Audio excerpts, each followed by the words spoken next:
Kim Chiu at Paolo Avellino, maagang umalis para lumipat ng lokasyon.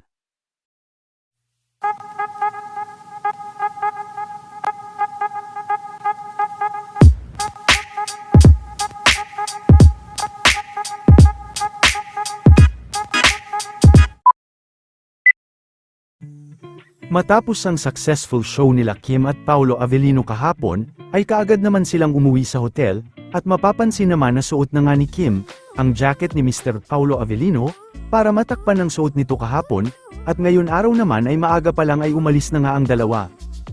Para magbiyahe dahil mamayang gabi ay sa Sorsogon naman magaganap ang kanilang show na magkasama. Mamayang alas 6, sa Sorsogon Sports Arena naman magaganap ang kanilang show. At ang huli naman nilang show ay sa darating na Miyerkules. Bukas naman ay makakapagpahinga muna ang dalawa.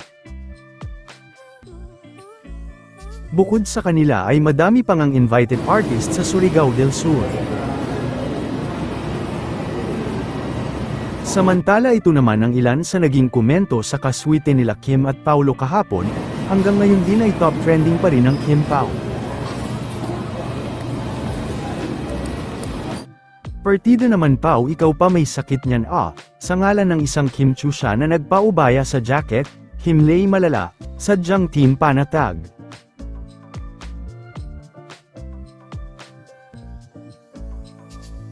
Marami rin ang talagang napapasana all sa dalawa.